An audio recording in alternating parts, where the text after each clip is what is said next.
Well, everybody, it's about that time again. Free Enterprise fans, we're here. Game 2, semifinal match. On the left, Invenerable. On the right, Fleury14. Invenerable packing the 1-0 lead. I will be Demarine2, guiding you through this race with my co-commentator, Antidale. Good evening, Antidale. How are you tonight? I am doing well. I am excited for Inven's claim that he's going to do a Quint Circ at the end of Z, clearly by his naming scheme. I think he's ready. Yeah, I'm not sure what the right side is. I am unsure of what Fleury's naming scheme is.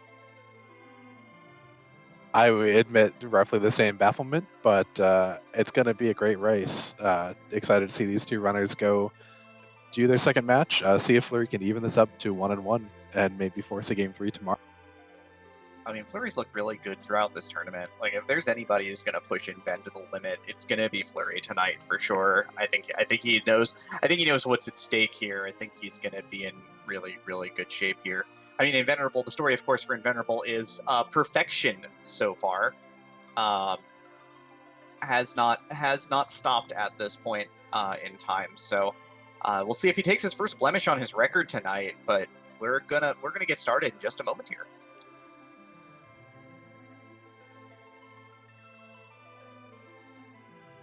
Anything that you're looking for tonight, Antidale, while we get this kicked off?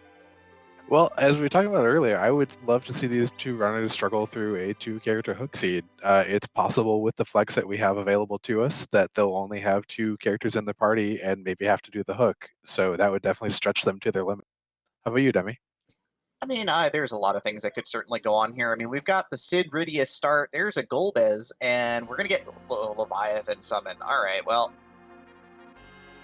I'm pretty sure that that's probably where our 2 runners want to be here.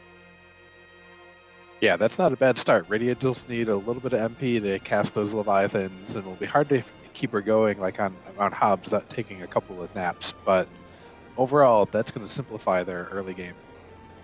Yeah, I mean, you could see Fabul routed in. You could see a lot of the freebie heal checks routed in. Or, you get 4 tents to start, it looks like. So you may torch a tent or 2 to kind of keep the momentum up. You're going to want like 100 mana for Baron in, potentially. Speaking of, there's our first objective is Baron in. We got a couple of moon objectives, it looks like. Including my favorite moon objective, the Wyvern Altar. So this should be fun. Yeah, and they have to find Water Hag, so they'll at least have 1 free boss to hunt down.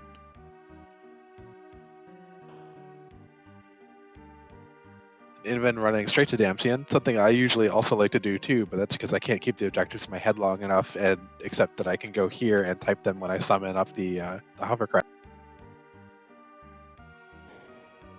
I use a notepad. I use pen and paper. That's the kind of person I am. But yeah, keeping your objective straight is really important here. So we've got Damsian on Invenerable side. Fleury is going to quickly dip into Watery Pass because Watery Pass is considered an isolated location. So possibly looking for some slightly better loot. It does pick up a Boreas, so good start there. Casts Ice 2 at a fixed damage, usually around 600 damage to all enemies. So, what you want to see. Also a Rune Ring, so yeah, this is pretty solid. Yeah, and Inven picking up a Self Summon in the lone chest inside of the main Damsian castle. That'll be also very, very nice for that Rydia when she gets enough MP to be able to cast. Oh yeah, that is one of my favorites personally. You can push through a lot of problems with that. I've used it to good effect for hook seeds. Other runners will use it to good effect to like jumpstart a play on Dwarf Castle, or just rip through the overworld because it does virus tier damage. Yeah, plus the bonus healing. I'm a little surprised that Inven going to Mount Hobbs since he already has one of the good summons, but then he gets another one of the good summons out of there. It gets Asura. If we don't have a white mage, that is a coup right there, because obviously Asura can carry there. Fleury, again, looting the back of Watery Pass here, gets a Dwarf Axe here for back row glitching fun, and for maybe some agility anchoring later, while there's a Gungnir Lance on the right, we got a Slumber Sword, a Drain Sword, nothing at the face front of Mount Hobbs, though. No, nothing too exciting there, but we'll probably be picking up the character very soon at the top, and hopefully that's a good character to add to his party. Yeah, Sid with 780 hit points being a pretty decent powerhouse, and Invenerable wanting to get through this early game is probably going to put some levels onto Rydia here, and maybe look for an agility anchor later. Nope, that's duplicate Rydia. That's not helping anybody right now. No, but Flurry's very helped out by that elven bow we found out in the Antlion Cave. One of the best bows you can find in overworld treasure chests. Yeah, Officer Soldier, though, so gonna probably cash out one of his use items here. He found a Firebomb and a Boreas in his loot loop, so should be feeling pretty good about that. If Redia doesn't die here, this should be at least a small amount of experience to get started with. Yeah, probably not going to be able to get the officer's experience here, but should... Oh, maybe if the Boreas gets off in time, and it does.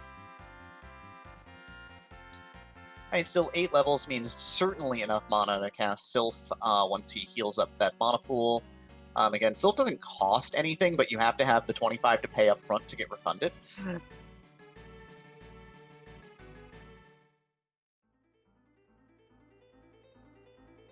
Yeah, definitely nice to have that in your back pocket, just cast over and over again at some very high tier damage. And heals for a bunch too. Okay, so he's gonna pop a tent to reload the mana pool. Like I mentioned, those tents gonna come in handy.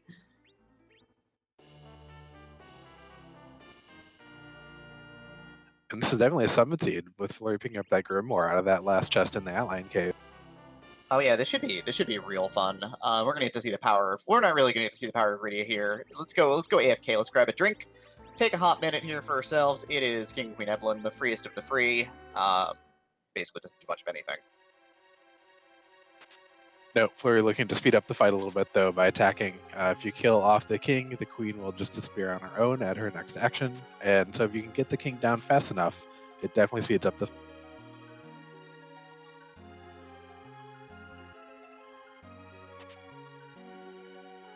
Chogrim asking in chat, did the randomizer change Sylph? No, it's just that when you get Sylph in the first 3 minutes of the game, it's way more powerful than when you get a spell that does virus tier damage when you're packing Titan and the like in the late game. Yeah, absolutely. Sylph will just carry your overworld experience in Free Enterprise when normally in the vanilla game, you're getting it way too late for it to actually be useful. Of course, we did see a Luca key from Flurry out of the King and Queen here in the Outland Cave, so that'll be nice later. Yep, it's a super useful check. I mean, it's a boss and an item you can... It's an item you can look at and a boss that you can look at and reset out of easily.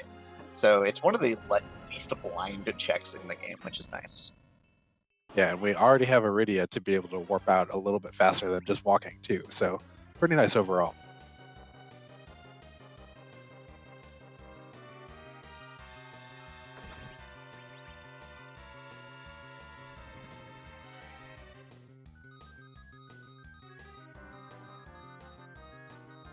Yep, but yeah, so this is how Invenerable's going to speed this fight up. One Sylph cast may just drop King Evelyn here.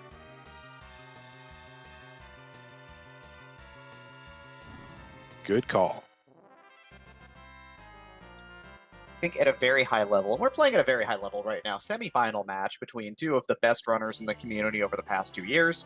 We talk about, can you make this go faster, right? And a lot of the decisions that are predicated are either making things go faster right now, or making the next thing you do go faster, right? You know, if you may not know what's going on, speaking of things going slowly, though, that is a Grimoire summon, that is a Chocobo. That's not what you wanted to see here. And so a lot of what these runners will be doing is finding ways to do things faster. Because, you know, you could pick up 15 or 20 or 30 seconds on a boss. That means the world at this level. It really does. If you're able to save a couple of those, then that's almost as effectively a free check for you. Definitely kind of just accelerates your entire game plan if you're able to do that. And Inven, checking out the waterfall to see what kind of bosses are here. Since we don't have we only have Water Hag, so I was looking for a Water Hag or Demist, or just to know what kind of bosses out of the normal pool, since this is a not required spot. Yep, but this has been something he's been looping in a lot, and it's sort of this is sort of entered into other people's play as well, looping this check-in right after Antline Cave. I think it's a change I like seeing runners do, getting that information in a good logical spot in your loop matters a lot. So we've got Flurry gonna give us a shop check here, and nothing really in the grass here in Silvera, but gonna give us a look at the item shop. Change Rod, Black Sword, Iron Arrows, nothing really exciting there, honestly. Now, Flurry will probably be pretty happy to sell that extra Dwarf Axe, though. That'll definitely be worth a little bit, even though things only sell for a quarter in this flag set. far more exciting on the left screen were charm arrows sitting in the Fabul weapons shop. So Inven gonna strap that elven bow to Sid here and probably go to town. Yeah, not attacking the 5 agility penalty that Flurry Sid is rocking with his Dwarf Axe. Yeah, plus he'll do more damage with that. It's actually a higher damage weapon than anything he's got right now for Sid.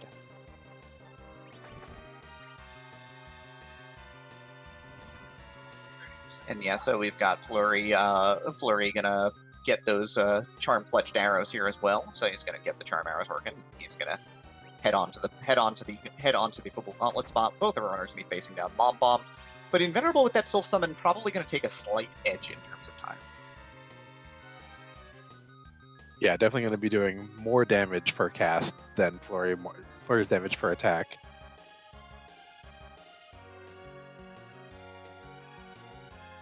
Even though I know I get a little bit antsy with the Self Summon if I have to keep casting it past ordeals, just because it takes a decent bit of time to actually go throughout that entire animation. Yeah, but if it does like 30% more damage than anything else you're doing, it's really worth using. Alright, so yeah, you've got Invenerable cashing out that Blizzard for a quick kill here on Mom Bomb. So again, burning off those items to make up some time here. I think we've got, Flurry's goal here is just going to be to hit Mom Bomb a couple times to set up the Leviathan kill, it looks like. Yeah, looks like tossing a couple of quick cures, make sure his characters live through the explode. The crowd is happy, though. The crowd is real happy. The fans are up. It is, there's the possibility. The dream is real. The hook is out.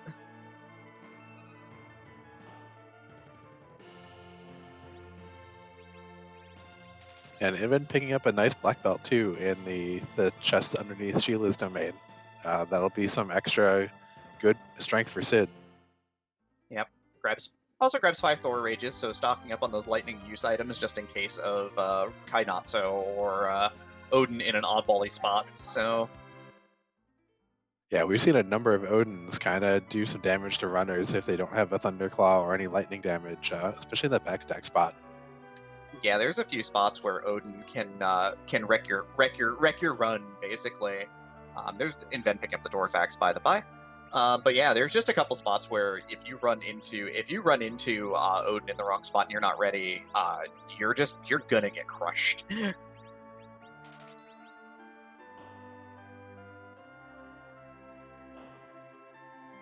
Yeah, it's definitely no fun to have that come out and do to when you're really unprepared. Both our runners bought exactly 3 Succubi, which is wild to me that both of them would do that. Yeah, that's a pretty specific number since you actually have to actively work to get the counter down to that number or to buy 3 individual ones.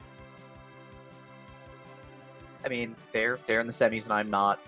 We're gonna go with it. All right, so Invenerable picking up his hovercraft now. Yeah, gonna drop off for a character check. For sure, and Invenerable knows anytime he doesn't look at this character, it's always a foo. Yep, Flurry is on the shop loop here, heading over to Mysidia. Not sure what he's looking for here, but we'll see if he finds it. Lilthrod's a good pick though for Rydia, the 5+5 wisdom, so not gonna grab one of those for himself. Ooh, and chat's saying there's a tiara that probably Inven picked up in the Eblin Cave here. That's very, very nice for Rydia and her Soul Summon. Yeah, and Ben also finds Star Veils down here to go with. The Asura summon that he does not need to buy, because he checked the face of Hobbs and got Asura already.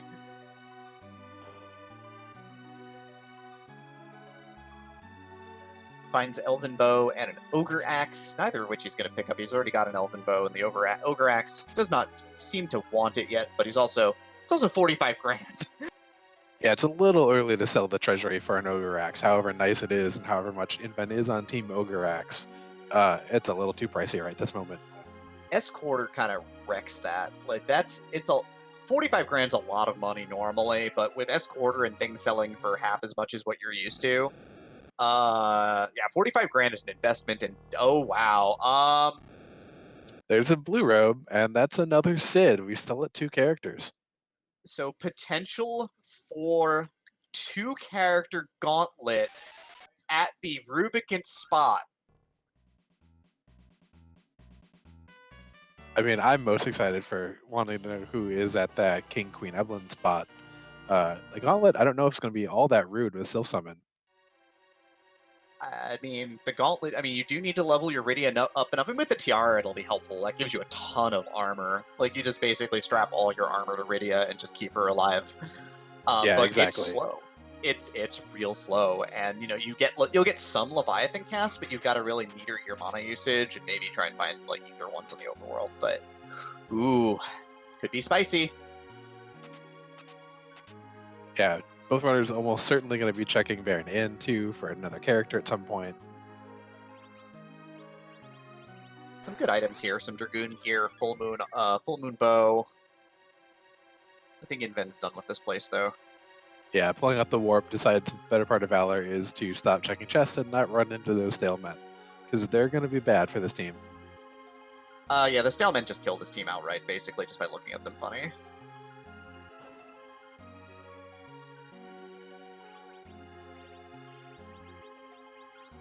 And the dream is alive, though. Fleury's going to reset out. So if it is a hook route, he'll have to go through the cutscene a second time, a marginal time loss, but doesn't have to walk all the way out. And he's going to re-grab this tiara and then yeah, come that back tiara down is for too reshopping. strong. I mean, that tiara is 15 wisdom. It is a ton of magic power. Yeah, and as you were saying earlier, a ton of defense too. It definitely will make Rydia nearly unkillable on ordeals, or at least you don't have to worry about her meager HP for quite a while. Yeah, she won't just randomly fall over, which is real important here. Sorry, I'm getting corrected. It's 10 wisdom. I apologize. I always think it's 15. I want it to be 15. I want it to be 20. Could it be 20? I mean, if we ask Rivers very nicely, but I don't think it's going to happen. I'm allowed to ask Rivers very nice things on rare occasion, but that's just not going to happen. That's a lot of work. Both our runners converging on Baron Castle or on Baron Inn at this point. It looks like. Yeah, I like this check from both runners too, wanting to pick up that extra character if there is one, and do that as soon as you can, and then go up ordeals to get some XP, and that's a Tella. A lot of people have been loving Tella these flags. Invenerable, a big fan. Fleury's a pretty big fan. The D Machine's not a big fan.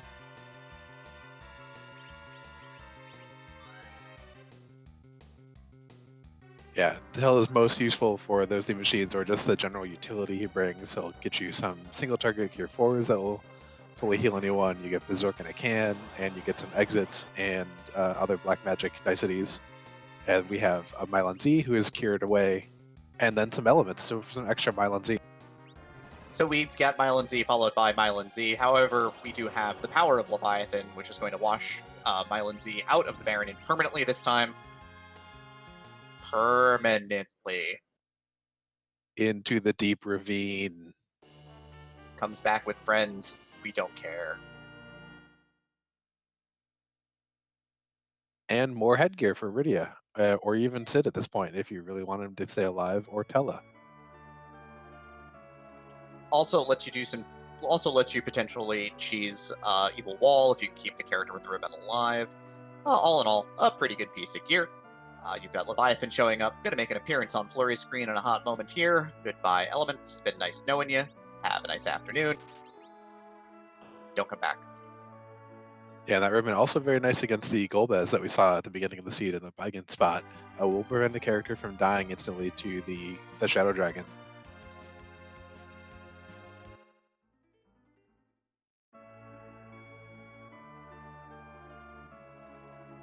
Alright, so we're going to see where Fleury goes. Decide to pick up next here. Both our runners have done pretty much exactly the same things at this point. So, like, pretty much neck and neck. Like, we're talking about those, like, 15-second games that Invenerable has, so he's maybe a minute earlier leaving Baron, if that. So this is real tense right now. Yeah, for sure. And Inven, clearly not quite comfortable with his loot. Going to go here into Mist Village, pick up some extra stuff. This is another one of those lonely locations, and he always enjoys exiting out of here, So you land on top of the village itself when you do a save. So you can just walk straight through, do a save, then walk over to Mist Cave.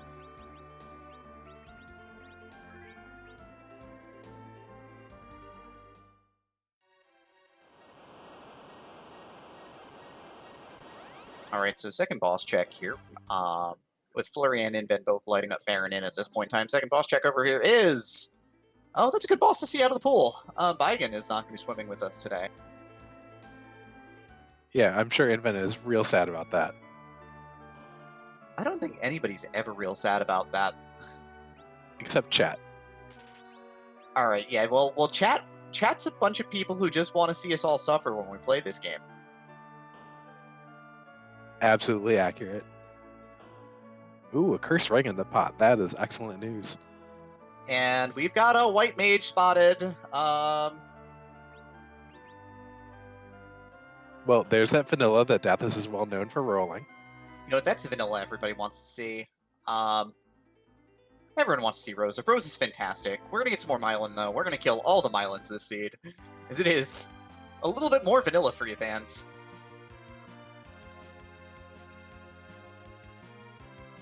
Yeah, we're going to see Leviathan one more time to sweep Mylan away.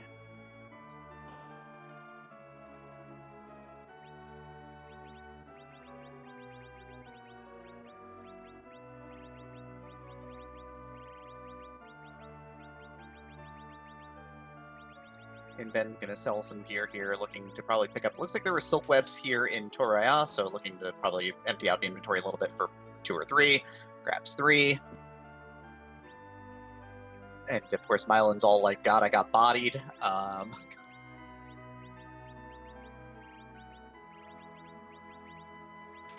Yep, and Invent sees that Kamikaze. We'll probably pick up at least one of them, find a little bit more stuff to sell to pick that up.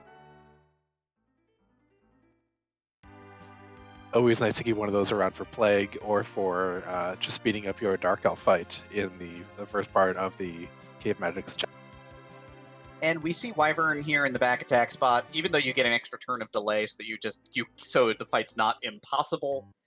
You still need to do the setup for that, so Flurry is just gonna get flamed here.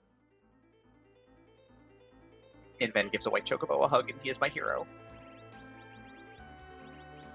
And it gets a black robe for his trouble too, so that'll be very nice for Tella. Even though it doesn't raise the black magic stat, still is some very good defense, and does raise the white magic stat. So Tella's heals will just be that little bit more potent. Lightyear in chat, Mega Nukes are the universal greeting. Yeah. Yeah.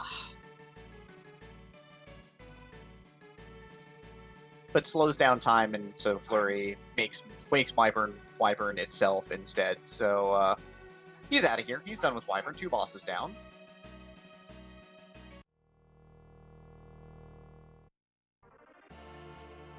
Yeah, just about to get Tella all his spells and see what the key item here up on Ordeals is, while Invent starts his climb up the mountain and dealing with Mylan.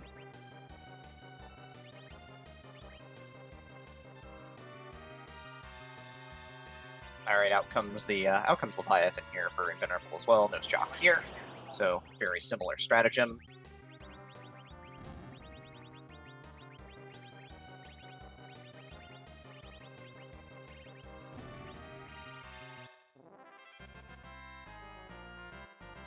That's good use. That's not good. It's not what we wanted to see here on the right side. Well, it still could be the same characters. It's just kind of unlikely at this point. Yeah, but the loot rock, the armory, all that good stuff. Yeah, that's true. But hopefully it's all ninja swords. Because Edge not appearing in this film. That's my guess. Inven resetting immediately off of the Wyvern check, so is gonna turn back time here probably too, and then it's entirely possible. Are you gonna put Tell in the middle with, or are you gonna put Tell in the middle with the Curse Ring instead? Oh, that's the other way to set this fight up. So, and you still can slow down time anyway, just to be safe. Yeah, all the way to battle speed 6. Does definitely wants to make sure that with not many characters to clog the queue and to kind of make sure he gets into the queue and is able to get Starveils off. Yep, Starveil's going to get up on Rydia here, so easy game. He's going to use up a second one on Sid to keep him alive. And that's about the end of that. Tella's going to get incinerated. And Zildjian chat asking where the curse ring was. It was in the Kaipo pot as Inven went to go see the Rosa in bed. The best way to get a cursed ring is to open a treasure chest you had no business opening in the first place.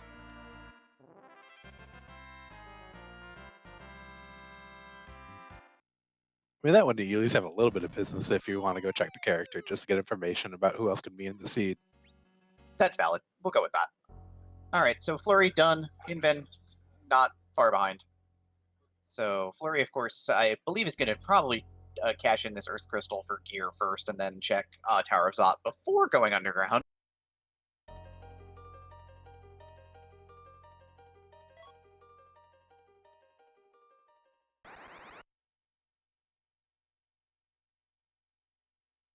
So what do you want to see down here, Fleury? How many crystal swords are we going to see? 2, 3, 7? Oh, that'd be real spicy. So, I mean, also we wouldn't have a Cecil then, right? I mean, we'd never have a money problem. There's a crystal armor to start. Well, Charm Rod's pretty nice too. Some Artemis arrows. There's a ninja sword. Crystal ring, Moon, life staff, ninja shirt.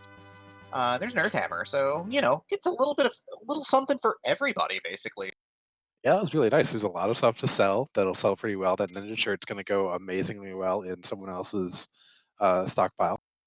Crystal ring makes your Iridia real fast. Also gives you protection from paralysis for that Golbez too. So if you run up into that Golbez, that's kind of nice to have. Also, Earth Hammer for Sid, the Dragon Whip if you have to go grind dragons. Yeah, all in all, this is pleasing but not overwhelming. Yeah, I mean, it solved their money issues with the crystal armor and the ninja shirt, and then some really nice stuff. Nothing totally game breaking.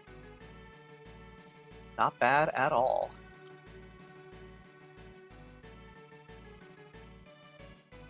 We are likely to see Inven go almost immediately do the exact same thing. It would not surprise me. I think one of the things that runners learned very early on in these flags is that you put a lot of value in there. Is that because it's behind a key item, it's scaled up, and that particular location is just scaled up a bunch. Yeah, that's the single place without trap chests that you can yield a tier 7 item. Plus, it's early enough to see that you want to make sure you have all your money stored away and all your problems done. You know, if we're another 40 minutes into the seed, neither runner probably checks it, or they think real hard about it. I think you still check it. Like, the chance to pull tier 6s and 7s. I mean, like, the tier 6s are nice. Tier 7s, though, are just... Like, again, we talk about going faster. You know, picking up a top-tier weapon for a Kane, a Cecil, or an Edge, like, there's a Moon in there, right? You don't sell that right this second, because if Edge shows up at the top of Zot, you would be very sad, but otherwise you'd be very happy.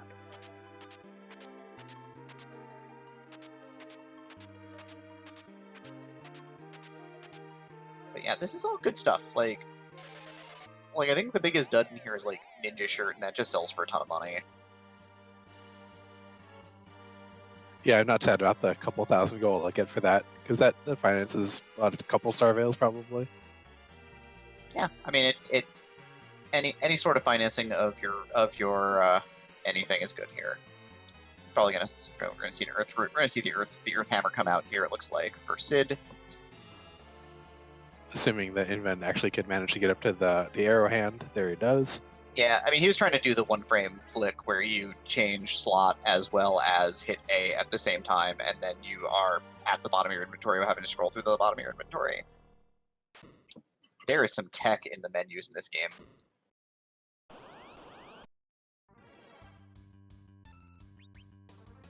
And there's an Asura that's probably going to make Inven re-equip that Elven Bow.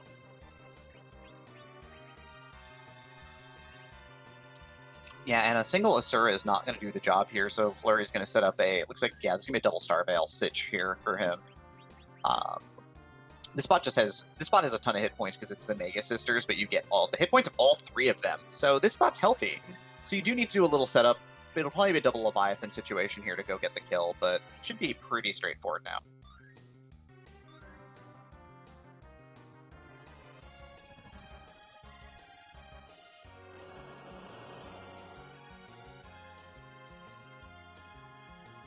Yeah, it's definitely not a spot that you want to do the Gray Face Lifelock strategy Just a little too much HP. Will probably hit a little bit too hard overall.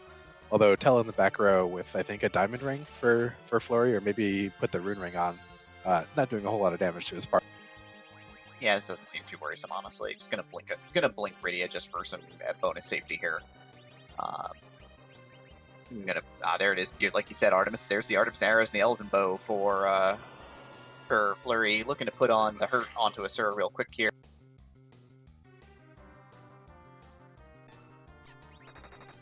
And Invenerable is doing the same. Gonna spend that cash. So yeah, you called this right away. Gonna put that Elven bow on.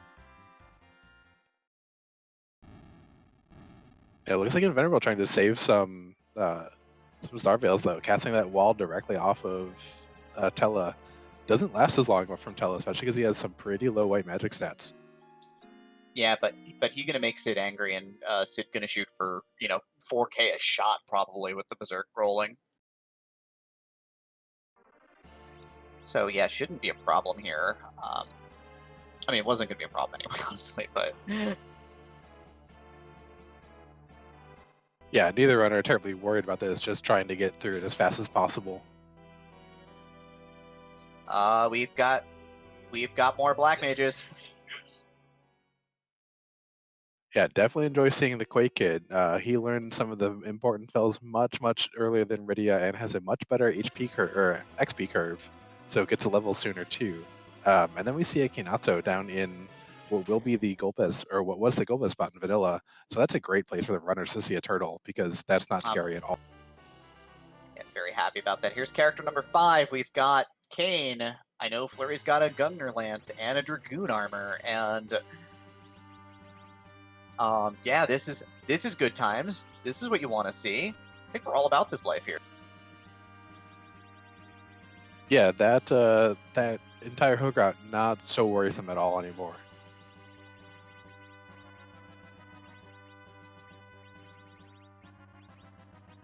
Not much else, but what else do you need other than like a more strength gear or something? But you're not going to get that anyway.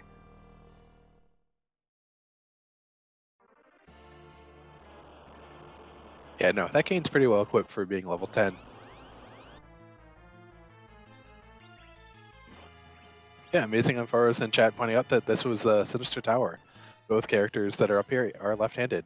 And there's our Gauntlet. Oh, and both runners, though, now know that they need to go through the hook route anyway, because waiting for them in the second slot is Water Hag. Yeah, that's pretty delicious information.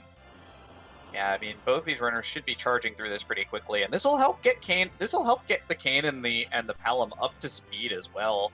So this isn't really the worst thing to see here. Invenerable cashing items out as fast as he can here, just getting them out of his inventory. They don't have much of a use after this, so it makes sense.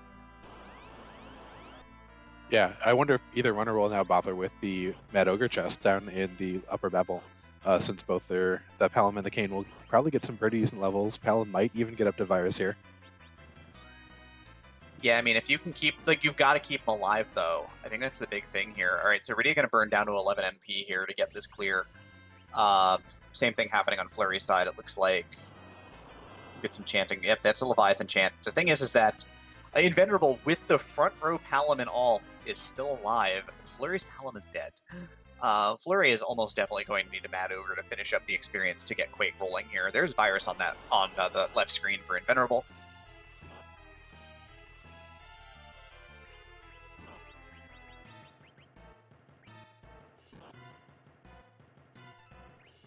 And then Venerable borrowing some MP from Tella to finance another upcoming Leviathan, while Sid's going to toss another Blizzard out. Yeah, but Tella didn't have the gas in the tank to get another summon online here, so Flurry's going to switch over to Earthhammer strats here. Gonna pop that a couple of times here. All right, Palom dead for Inven as well here, so that evens up the odds a little bit for both our runners.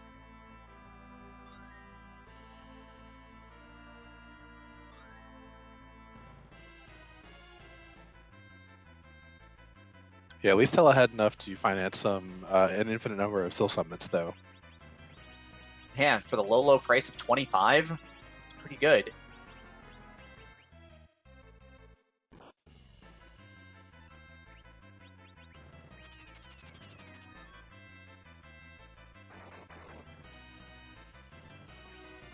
Oh, Fleury busting out the Charm Rod here, and is going to charm the Swordman, who's going to hit the Ice Beast.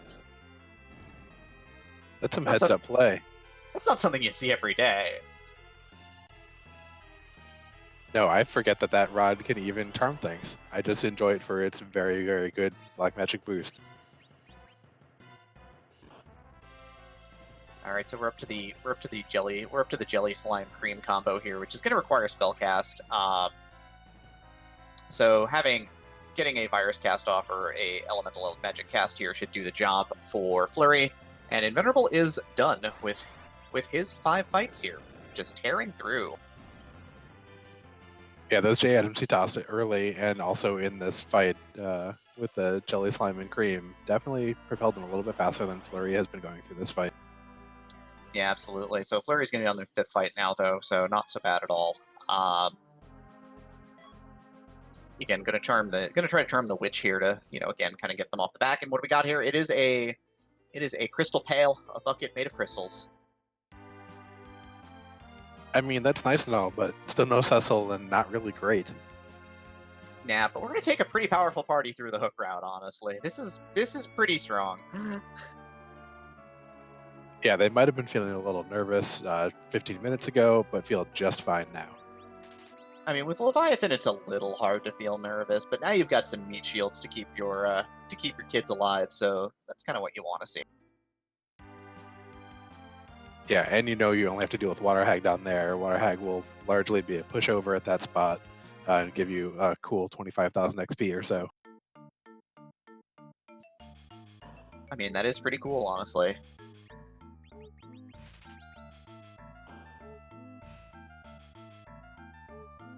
Yeah, if your kid does not have Quake Online, which I don't think he has online just yet, but I know he has virus on both screens now. But that will get you Quake Online, and you don't need it for the first fight, probably knowing it's only like a 6,500-ish health fight. So yeah, you can depend on Riddy to carry you through that first fight at this point. Crystal Ring and Tiara, she's going to be just fine. Yep. Looks like, alright, so Invenerable's setting up some gear here. It looks like he is readily going to sacrifice the Quake Kit for agility anchoring purposes right now. At least to kind of get through the bosses down here. Fleury's going to get his crystalline bucket and not be terribly happy about that.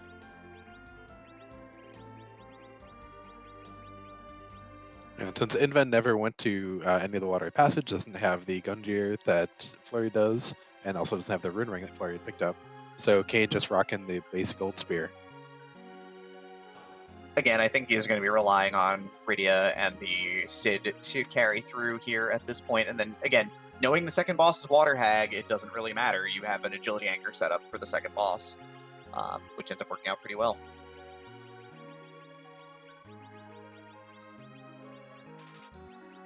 No, there might have been a good... Oh, he's probably picking up his Ogre Axe here for Kane. Yeah, I'm into that play. It's a pretty good play. Yeah, I will definitely trade a Ninja Shirt for an Ogre Axe. Yeah, Ninja Shirt, Crystal Armor, a couple of garbage swords. I needed a weapon for Kane anyway. I mean, it's, again, interesting, because if there's any good items in the Underworld, his bank account is tapped now, though, so he has to be a little careful. Fleury is not going to have that problem. Fleury's bank account is currently flush with cash, unless he decides to kind of sell out here, too, for an Ogre Axe or more items. Yeah, I think it's a little unlikely Fleury would go for that Ogre Axe, since he already does have the good quality spear. No, he's going to sell out for a wizard hat and a bandana, 20 grand. All right, well, guaranteed gear. Yeah, and you can't underestimate that undead resistance on the wizard hat. It can, though we already have seen Mylon Z, but D-Lunars are still out there, and definitely makes their punches hurt almost not at all. A lot of the real kind of corner case things that can be really helpful here. So we've got Invenerable in upper tower, Fleury just behind at this point. Invenerable picking up some chests, so looks like he is looking for the Mad Ogres, especially with the pickup of that Ogre Axe.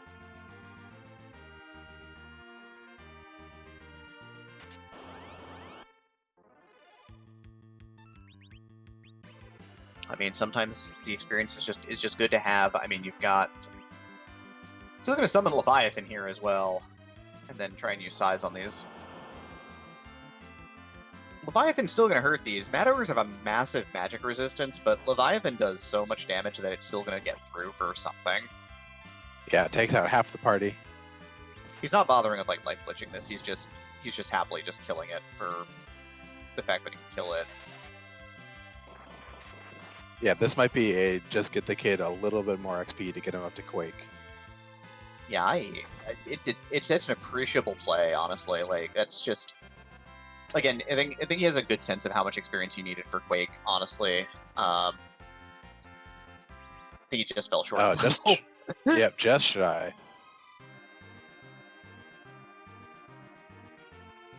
But I missed the reward out of the chest. Yeah, I also missed it. There's an item, though.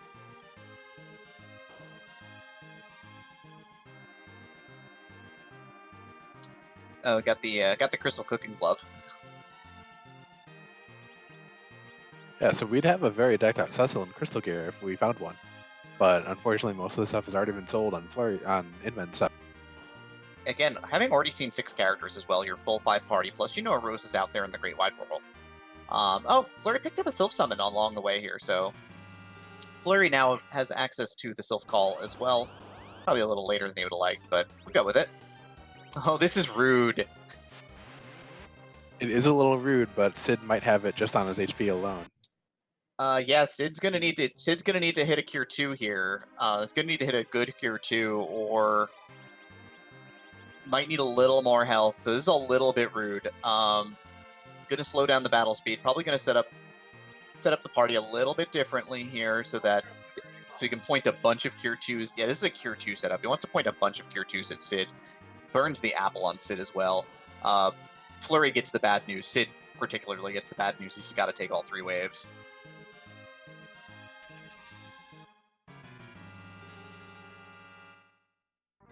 Yeah, we saw this in an earlier round kind of decide the first matchups between Moonblaze and Rivers, where Rivers was able to get, I think it was also a Sid in that fight, or maybe it was a Yang, enough HP to outlast the Dark Waves, where Moonblaze had struggled a little bit to get the timing off. Yeah, so there's a slowdown to battle speed 5. There was 1 Cure 2, there was 2 Cure 2s. He's got the second one on Q. That is a bad roll, though, and if this Cure 2 rolls low, he's in trouble. Okay, this could be doable. Yeah, this should be fine. 5-5-2, more than enough. Alright, so he gets through just fine. So Invenerable, the good setup there, good healing. And Rivers reminding that it was a Fu that helped him out, where Moonblaze did not have that. I heard Fu is a good character. Yeah, I mean, he's alright. He's got a good beard. I mean, yeah, as beards go, like 8 out of 10 beard, but also 11 out of 10 spellcaster.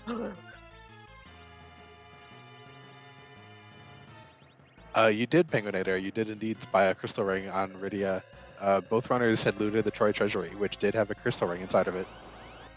Alright, so Fleury doing the same setup here. So Cure 2 from Kane onto Sid. That's a good roll. So going to set up the second Cure. He's going to use a Cure 3 for safety here. Sensible. Take no chances. Yeah, I don't hate it. I am all about that. Anything you spend that cash to get through this fight, don't even worry about it. Sid is through. You've got Invenerable casting Sylph in the Water Hag here, so just gonna try and get through this is sometime today. Now, of course, we're not sure who Anna is actually talking to on Inven's side, since everyone is Quint. Yep, I'm pretty impressed though for both of these runners to think that the longest fight they had was Gauntlet. The second longest fight they had is going to be Water Hag. It's pretty impressive. Yeah, it's definitely nice to see the game being played at this level. I mean, this is going to come down to where's our Darkness Crystal potentially, because neither of these runners have misstepped. They've both been playing. They've been playing as advertised. There's a reason they're here. There's a reason that you're all here, because you're watching 2 of the best runners have it out today. And I don't think they are disappointing at this point. No, not even in the slightest.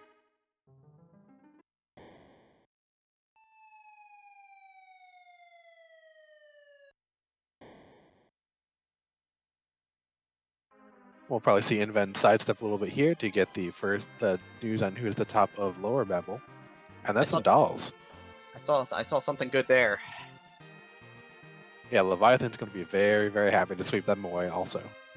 And we know that Kainatsu's sitting in the Golbez spot in Dwarf Castle, so that's pretty straightforward, honestly. So we know that there's a lot of pretty good and straightforward bosses out there, but we're going to see what the plays are right now. Fleury lagging behind, not by very much. Maybe a minute still. Yeah, that seems just about right for the clear up of here and walk down into the Falcon. All right, well, this is what it's coming down to. This is what it's all about. Our two runners have got to make some calls. They got to make some decisions. They got to figure it out. There's a lot of very, very good options. Inven checking his freebies. I mean, we are technically in a I need one key item situation, right? Darkness Crystal is go mode. Yeah, it always makes me nervous when there's so much open to me, and you just don't know. You just got to guess right. That's it. It's like, you know, top tier runners just gotta, like, no looting here. Invenerable only wants items at this point. He only wants key items. That is Musica, not a Darkness Crystal, but it is a rabbit hole. And Chad is definitely hoping that Darkness is behind that. The fans know what they like. All right, Fleury not too far behind, gonna take the same check, so not a shocker here. We've got a Lunar Gleam and a Octomom here. Invenerable's like, yeah, I don't fight these bosses literally ever. I'm done. I'm out. Fleury is going to get his Twin Harp in just. Yeah, Octomom is probably doable in that Ursula spot, but it's not going to be fast enough to be worth the time.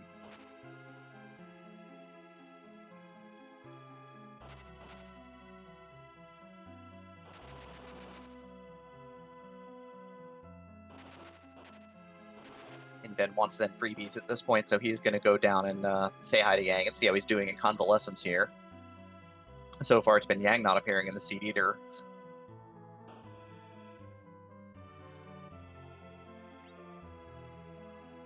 Yeah, we'll see how Sheila appreciates Yang not being in the party when they go to visit. So there's a Ring of Curses in the shop here for Fleury. Immediately straps it to Tella, decides to say, yo, Tella, you're useless. I don't like you anymore. Tella, you now have one job. It's to be really slow. Fleury looks at those two bosses, goes, yeah, I'm good. I'm out. I've had enough. Invenerable never fights these. I don't ever fight these either. Forget it. Let's go. Yeah, that's a good point. Both runners know each other very, very well at this point, not just because they've watched each other in the tournament so far, but they've known each other and played against each other for quite a while. So they know each other's tendencies. Fleury with a little bit of indecision. Seems like maybe he's going to go up to the tower and then kind of flies away and then goes back to check the Sylph Cave. You could see it. You could see it. He was going to go Twin Harp. He wanted it. But needing one item, the freebies are the correct play, and Sheila has not really the business end of the business here. That's just a pass. No, you're going to walk that out, though. I don't know about that. I think that's wrong. If Inven had saved underground, I would agree. But since I don't think he did, you might as well just take the Sheila 1 check. This is true. You're never going to use the pass, though, because you're not doing Vanilla Ribbon Room or Crystal Sword Altar before D-Machine grinding, right? Assuming that you're D-Machine grinding. I think that's a very safe assumption here, right? So you're going to do Giant first and then go to the Moon. Vanilla Ribbon Room is the last thing you're going to do in the Seed. And then you're going to run down and not save before Zeromus because you are the strongest player of all time. And you are just going to gut it out because you're amazing. And because you're likely assuming your opponent might be making the mistake of going back to save and thereby costing him 15 seconds and losing the race. Basically, you're going to be the most gutsy runner of all time and skip the save after the final boss because you are so powerful. So powerful.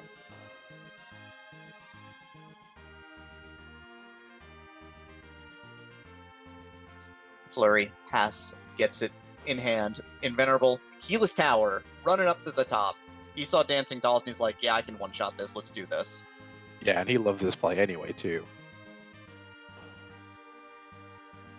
He's loved this play for like 2 years now, so...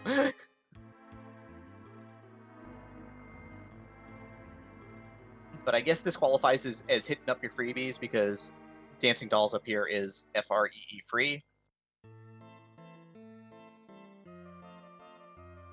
Fleury is going to take a hot minute here to check for Miss Dragon. We know he's not going to find it, but...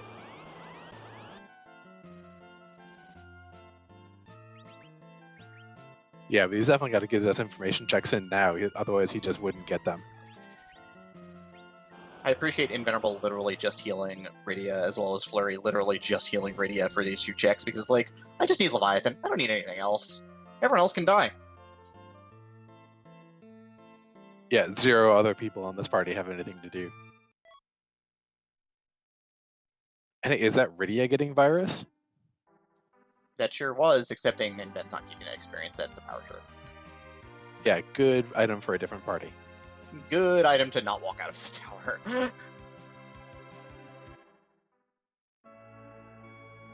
Alright. Is there going to be a divergence here? Fleury is heading back to the underground. Looks like Dwarf Castle. Yeah, maybe patching up at the pot first and then going to do DC. That I'm about this play. Yeah, This you know the one's- second boss is pretty free.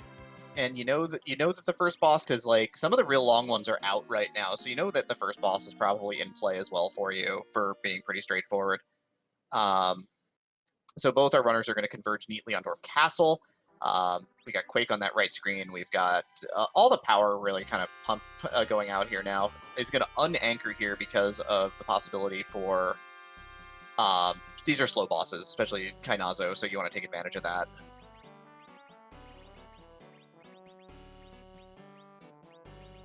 Ooh, those Ether 2s are really spicy if we were actually looking at a D machine pretty soon. I mean, I think that's kind of... Oh, here we are. What do we find? It is time for the bonus round. We've got Dragon of Mist waiting for us behind the wall.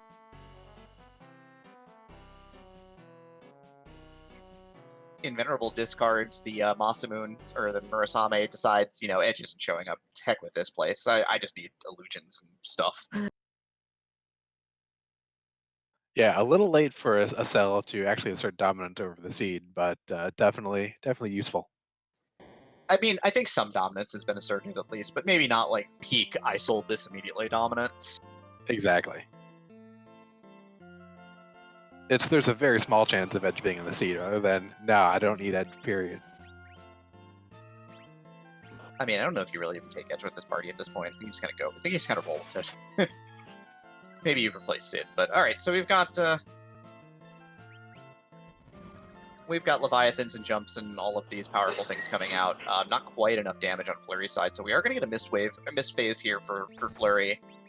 We're going to see how Invenerable's doing over here. That Leviathan hit real hard. Actually hit for about 600 more than Fleury's did.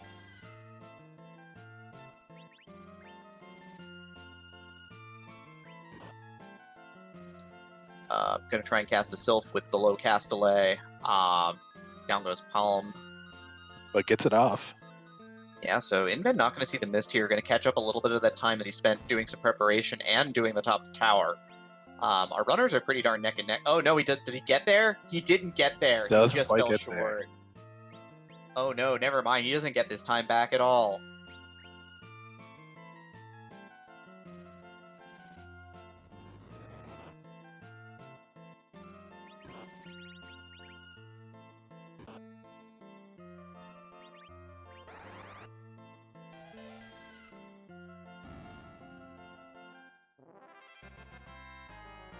Duplicate Palom here, so no dice for character number 6 or 7.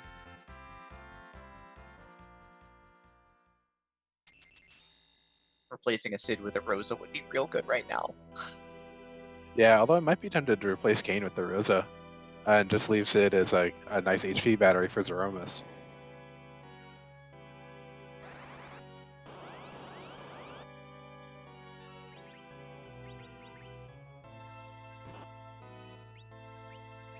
I heard Leviathan's a good summon.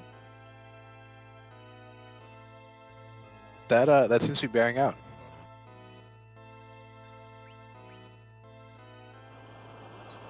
Yes, in Ground Flyer with the water, I'll show you how. That's for sure.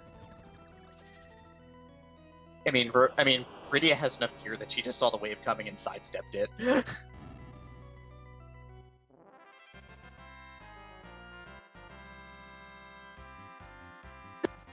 Both runners neck and neck, hand in hand, arm in arm. I mean, literally hand in hand as the Golbez Gauntlet shows up. And the latest in Dwarven fashion accessories is...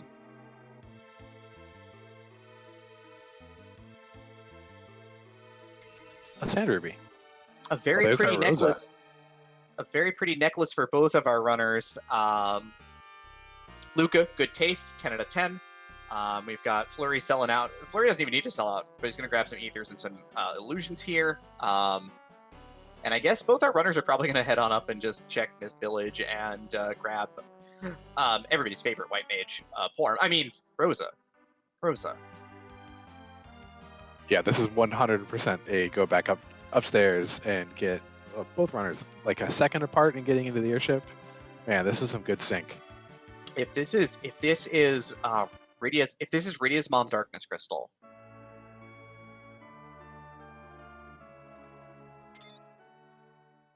If it is, then the seed probably comes down to who finds their Day Machine first.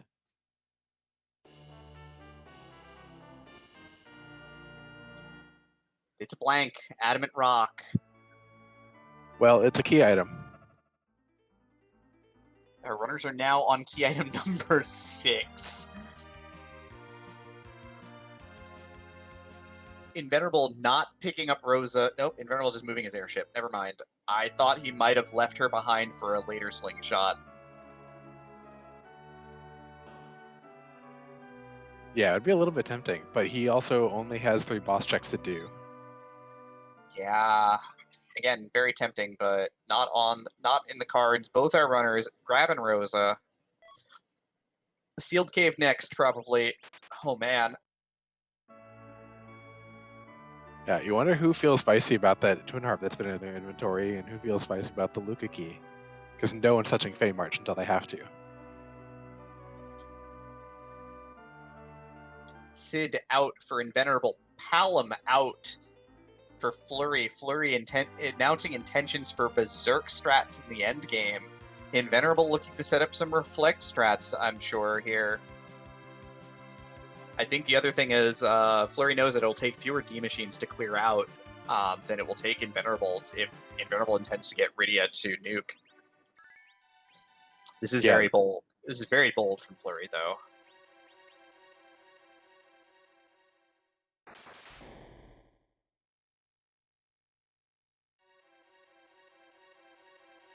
It looks like both runners going straight to the Luca cave.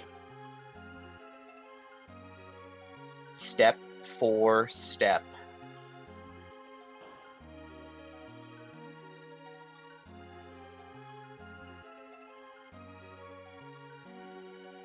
Life Staff, Wizard Hat, Diamond Ring over here for Rydia, or for Rosa. Rydia gonna go to Rune Ring. Wants that maximum white mage protection, it looks like here, for the Crystal Ring. Yeah, that Rosa is set up for the rest of the seed.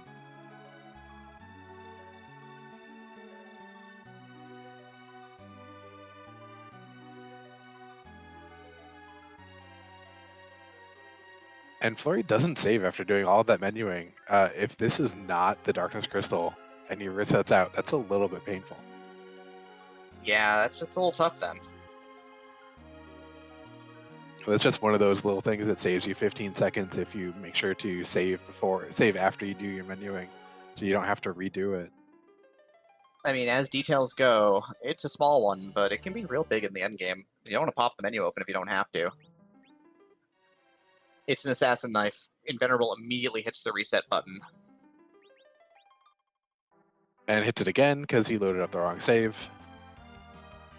Yeah, I think we've all done that before. Oh, at least once a seed.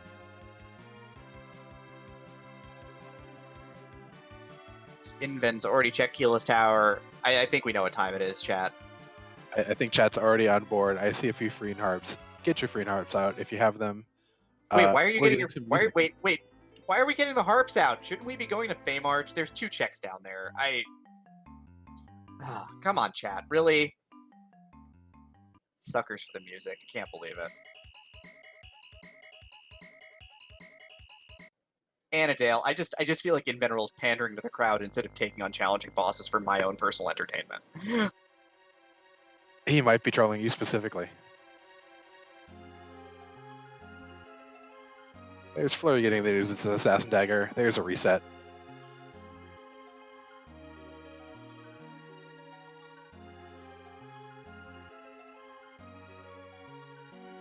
I mean, who's in Feymarch? It's just a Moon Boss and Octomom. It's nothing special.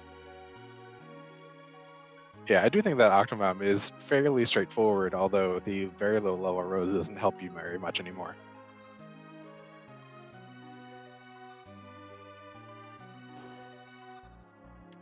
I think this is the safer play, honestly. Like, let's be real for a minute here. I just like seeing people do the Feymarch bosses because they're usually very challenging and really kind of show off what runners know at this level. Oh, absolutely. The Feymarch bosses are the ones that are a much spicier play and are the I definitely want to win. This is a little bit of a I want to make sure I didn't forget anything that's going to make me lose. Yep, Invenerable using a Kamikaze to drop 2 characters at the same time to get through the fight here, so he's going to set up, and I guess it's time for me to shut up, because...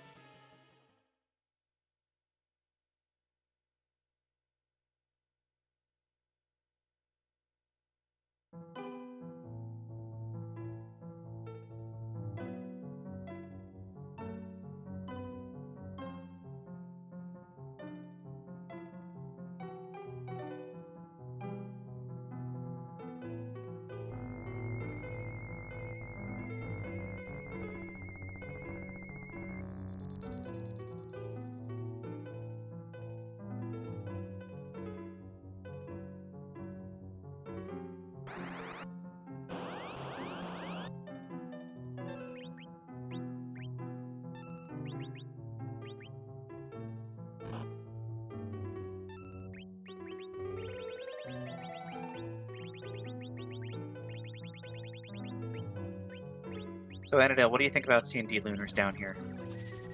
I don't mind it too much, especially Rosa and that Artemis bow or Artemis arrow is going to make some quick work.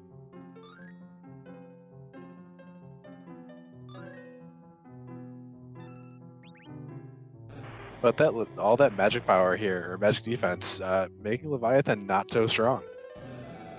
Yeah, and he's only have 2,500 hit points, though, so it's not so bad.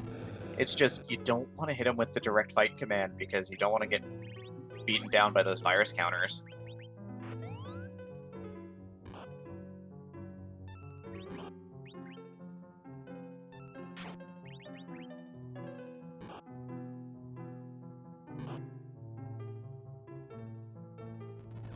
Yeah, but that jump does some work. This Leviathan will clean up at least one of the D-Lunars here.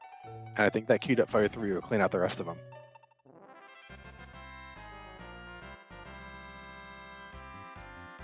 Or no need for old men. Nope. Leviathan on call, even in this spot, just even like with like the Mad Ogre, it just has so much damage that it still is going to land. And down here we have that is go mode. Required music. Feymarch haunted again. Well, you know. Who wants to do hard bosses when you can do easy bosses? And we can pander to chat. And pandering to chat. On the flip side of the coin, though, Invenerable sweeps through this knowing that Leviathan's going to do some damage. Flurry does not. Flurry is setting up just to get a breath reflect here, so he's doing this the slow way. And this is, again, that marginal execution gap, those real small things.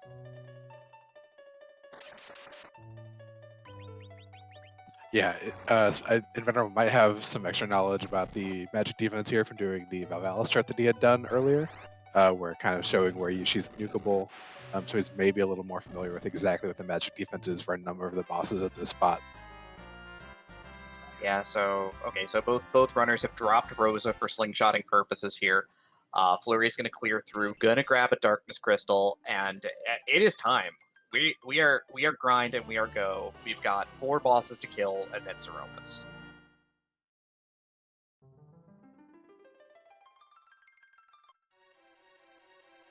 Yeah, there's a lot of XP left in the seed that they have to go through too. So you might not have to get Rydia all the way to nuke, or here you might just go kind of get Rosa up to white and get the 2 kids up pretty close before you just kind of finish the rest of the giant and do the rest of the moon bosses too that you have to do. Because there's what, probably 300,000 plus XP. Oh, easy. Like between Ribbon Spot, elements, that alone is going to be like 250,000.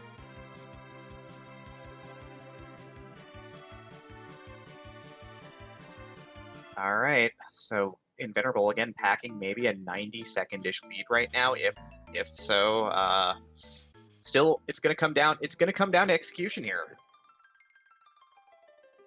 Yeah, and we'll see how Flurry's little bit more hybrid team fares too at the Z fight and in the fights up here. A mean Val is going to be a little bit awkward for Inven to have to deal with.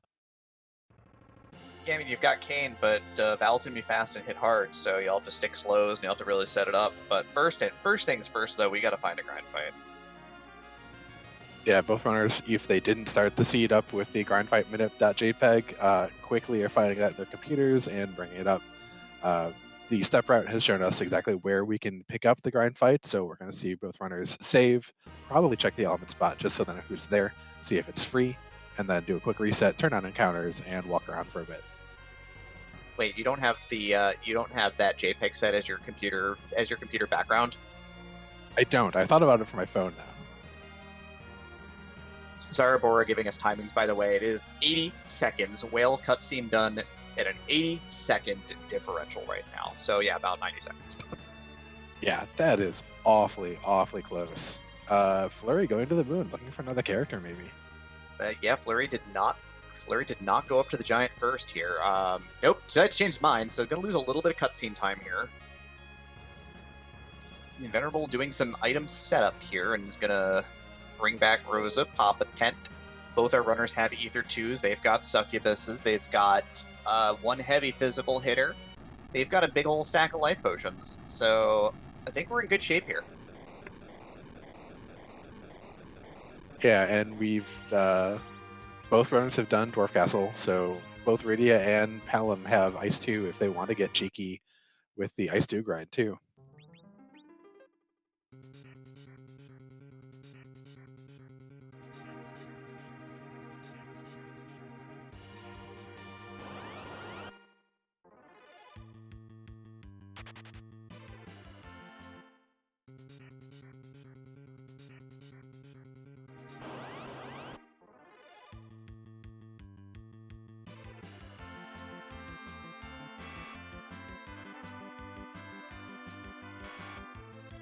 All right, Invenerable looks like has not found the grind fight here. Is attempting to run away from the Beamer Searcher fight. Yeah, one small bit of tech there that I haven't actually thought of doing myself, but Inven knows that you will often forget to turn encounters back off once you're done with the grind fight. So he is at the save point much closer than I would normally would be if I just keep walking around near the top. So he is less likely to run into an awful fight. All right, so Flurry's going to see Bahamut here and is going to maybe going to take this fight. is he just maybe not going to D-Machine grind? Is he just going to go? Yeah, with his party not worrying about reflex shots quite as much, he's going to make up some time here. This is interesting. I like this. This is a neat little shift in priorities here.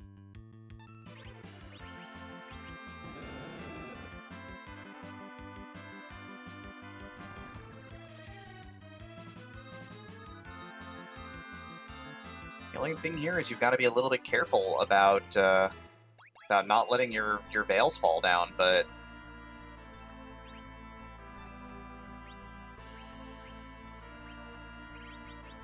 And Inven finding the last use for self that I'll have probably in the seed, getting the free heals off of killing the dragon. So that saves him from having to take any time to heal up and saves any MP, since Rosa doesn't have any healing to speak of, and Tella's MP is all spoken for all the weeks he can cast. I like it.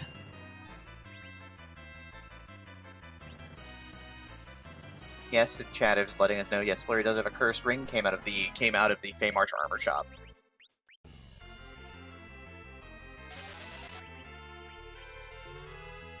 So Fleury looks like he is banking on getting all of the experience he needs from doing the 4 bosses that are required. Invenerable is sitting here looking at this D-Machine grind going, man, my Rose is going to have like 8,000 hit points when I'm done with this. It's going to be amazing.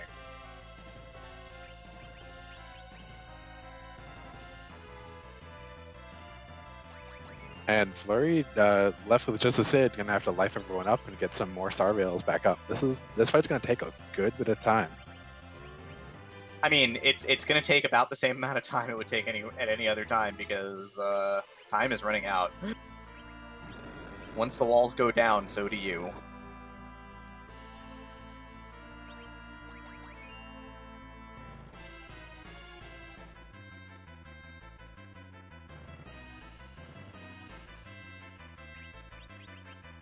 Yeah, the other thing is Fleury is not applying any DPS of his own here. He is just letting Bahamut kind of do his thing.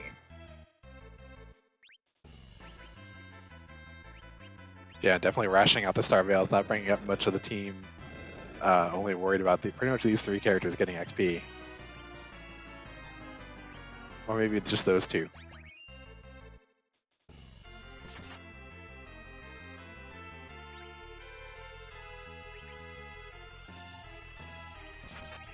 Oh, maybe Fleury. Penguinator's noting that maybe Fleury is trying to set up a Rydia Sling here instead.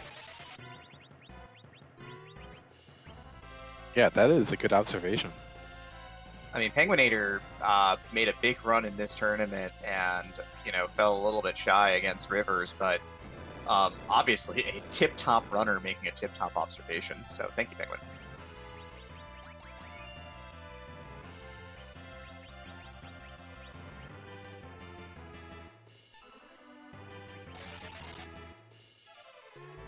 I know it's something I've seen Inven try to think about doing, at least in some practice seeds over the last month or so. I'm wondering if it's worth it picking up any fights here in the Giant before doing the D-Machine to slingshot someone that's not set up properly beforehand. But making use of this Elements fight for it is a very neat strategy. Yeah, I mean, this is, again, there's a reason why these 2 runners are here right now.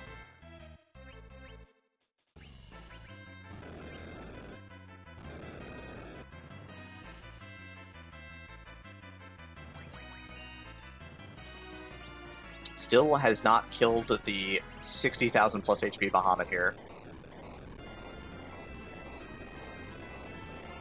And there it is with one swing from Sid's hammer to finish it off. Kane and Rydia left on the ground, not going to get this 100,000 XP.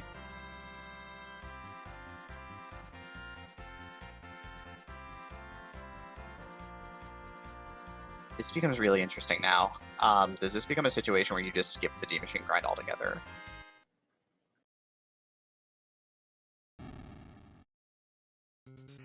I think it's going to depend a lot on who's here, but if you do skip the D-Machine grind altogether, I don't think Rydia is going to get enough XP to get to nuke.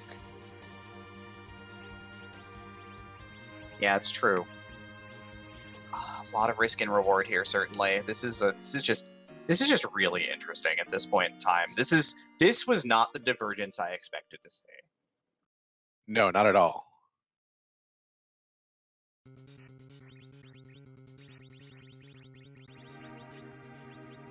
But I definitely like the play and the thought process going into this. And it will be very interesting to see who is here at the CPU spot.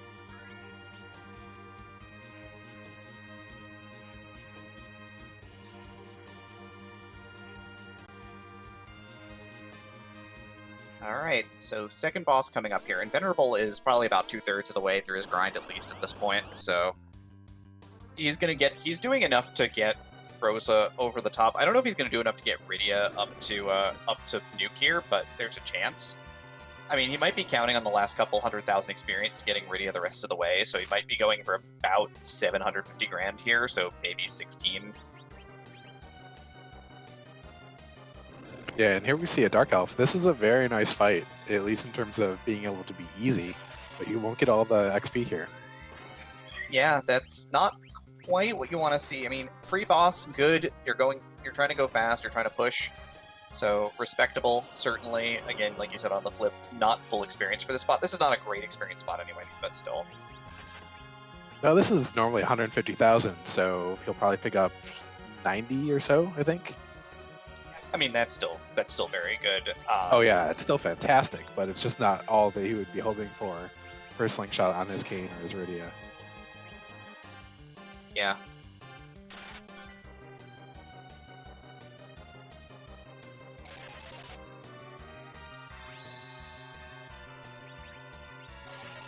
I always mix up the experience points. Everyone's correcting me on the experience for this spot. Yeah, this spot's better than I think it is. I apologize.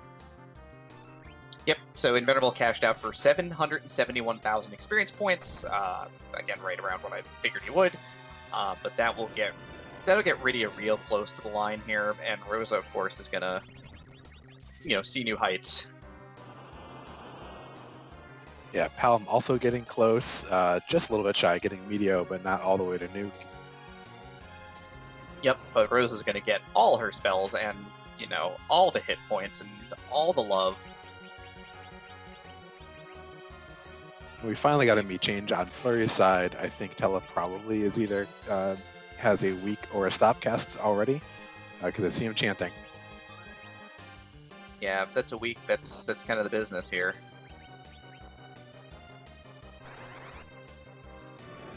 Rosa, 3,000 hit points, real casual. Yeah, she's fine. She can toll the rest of the seed.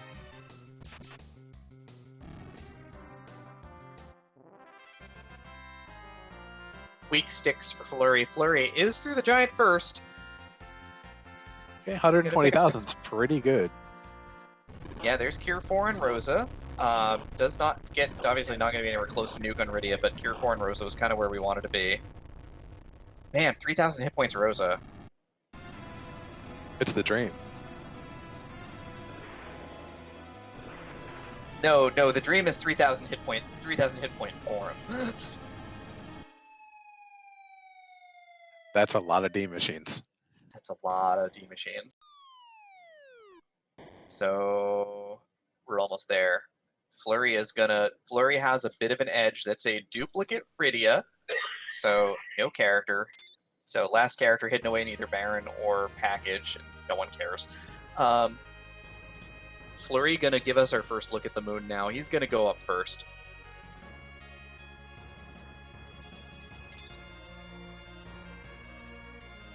We're gonna see Invenerable applying some additional damage, though. Again, like you said, applying the spell DPS here.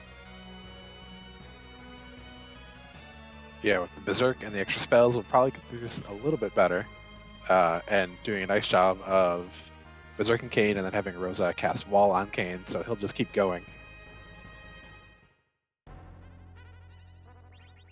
And Dark Paladin chat asking if Inven did not learn nukes. He was just a little bit shy on both characters, probably a level or two on Palom, and 2 or 3 or so on Rydia.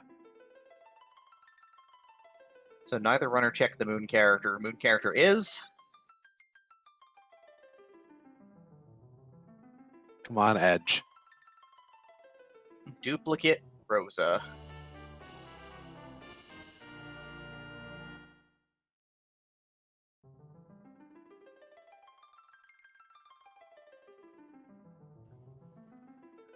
Alright, so Fleury first into the Lunar Subterrane here.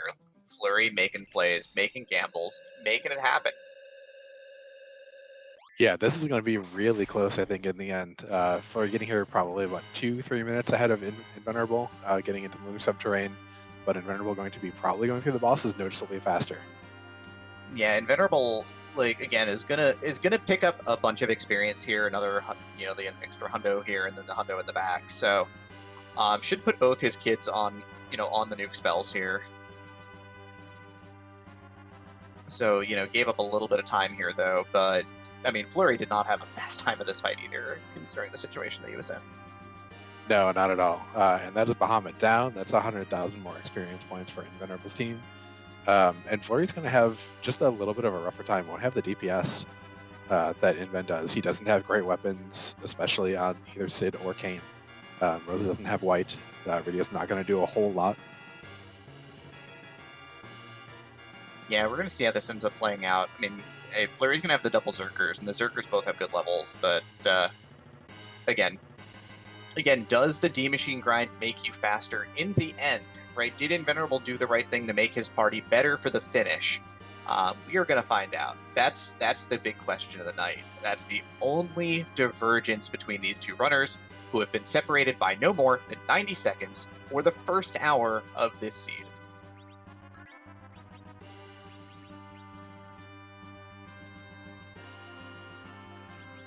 Yeah, that's always the question that haunts me with Team Machines, especially when you have a pretty easy fight if you have to do the Giant here in both spots, where you can just walk out with a good bit of experience points without doing that long grind fight. Yeah, absolutely. And any heavy hitter here might be problematic. It's CPU, so this is a fight that it almost doesn't matter what what it is. But this is not a great fight for Berserkers either. No, I like this fight much better for Invenerable. There's not a lot of HP here. He can just medio and walk away. True. I mean, I think that there might be an argument made for just Berserker fighters anyway here. I think so not, too. It's not like Crystal Sword Cecil, sadly, but like there's an argument to be made for just call Leviathan Berserker fighters and just go to town. Yeah, because again, there's not that much HP here. Just kind of get rid of it. Yeah, you can really just with Curse Ring Tele, you could smoke through this spot potentially. And Invenerable just destroys the Dark Elf here. That didn't take much. That didn't take much time. By the time it took Flurry to run down to the CPU, there's some explosions there. Yeah, I think Invenerable's almost about 4 minutes behind in terms of absolute time to get out of the Giant. But he's up 20 levels. Yeah.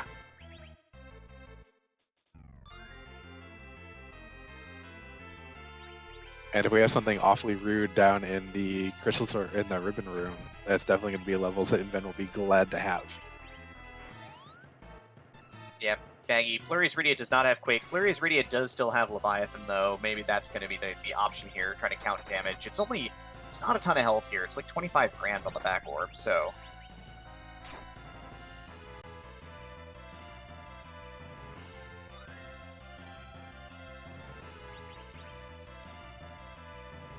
And Moonblaze Wolf in chat, who's probably paying a little bit more attention to the timers than I did, says Flurry's about 5 or 6 minutes ahead in terms of pure time right now on Invulnerable. Yep. But still, here comes Invenerable, running down the back stretch here. Gonna head on down to the Wyvern's altar.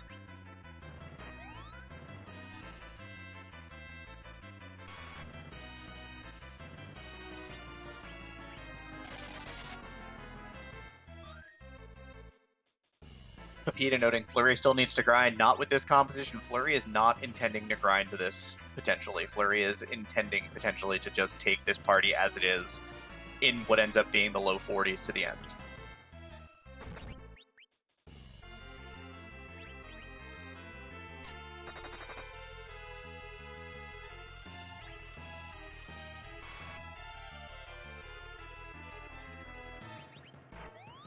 Yeah, both of these runners in their last race showed off that they can absolutely do lower levels or almost strats. It's going to take a little bit, though, there's not that much power on Flurry's team.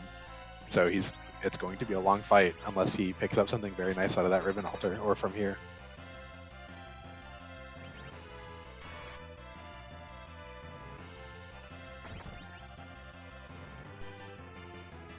And I feel like Inven might make up at least a minute or two just on the CPU fight alone.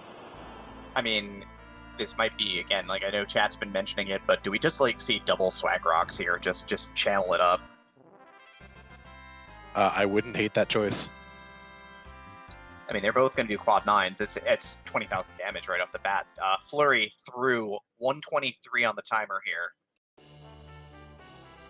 good wave from Leviathan. Finishes the job. It's a Moonveil. It doesn't matter. Moonveil might be helpful for the last boss just for defensive purposes, but Yeah, you don't hate it. It's not the thing you wanted the most, like an Avenger or some very spicy cane gear. or an Avenger. I've heard Avengers are good. I heard Avenger's a good sword, yeah.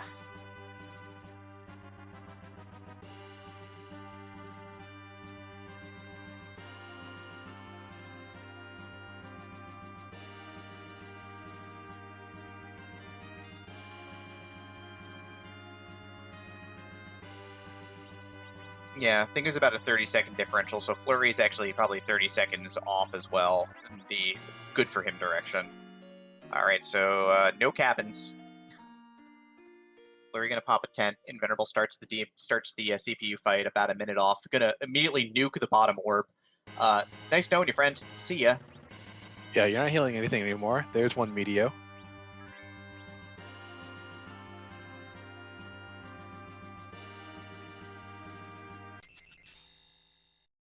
Looks like he was thinking about casting White directly on one of his party members. That wasn't going to work so well without a wall first. Gonna go with some reflected nuking spells here, so gonna see if he can get a little lucky. And the second boss that we need to fight, Valvalis. Wow. Wow, this is sort of a prayers answered situation for Flurry, and he doesn't even know it. He's gonna Berserk Kane, Berserk Sid. I don't know about this, but this is kind of what he needed. Yeah, it's definitely good news for him. Inven's going to take a little bit longer on that fight for sure. Inven just pops the Meteo and is reflecting nukes at this point. He is fearless. Oh no, this nuke's not getting off. Rydia's dead. On Flurry's side, his Cane is dead, so his Cane's not doing any damage right now. That's a little tough. Yeah, the other globe just hits the old man though, so no big deal. We get a Quake. This might be enough damage. It is. Wow, good times. Invenerable. Now behind an absolute time. Maybe, what is it, a minute 40 now? 2 minutes 40? What is it, 123 and 125.40? So 2 minutes 40. This is Inven's charging back with all of the spell power.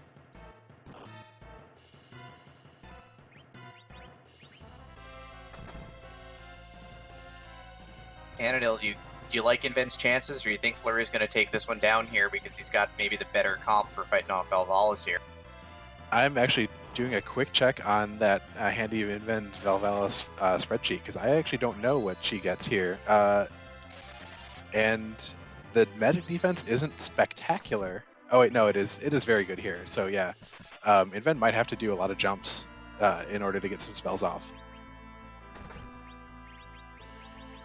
Which is awfully risky for because she'll punch kind of hard here. The mages don't have that much HP except for Rosa. Yeah, but I mean, off a jump, if you can get 2 nukes off a jump, it's party time.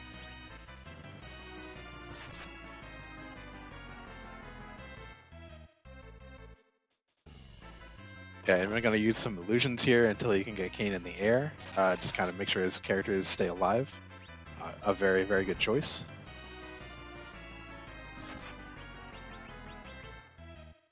And I think I'd like Flurry's chances here in terms of making up time better if his melee characters are doing more than 1,000 points of damage each, but they're just not. Yeah, Gungnir Lance Kane and Earthhammer Sid are certainly not, like Masamune Edge and Excalibur Cecil here. Yeah, they are very much not the dream.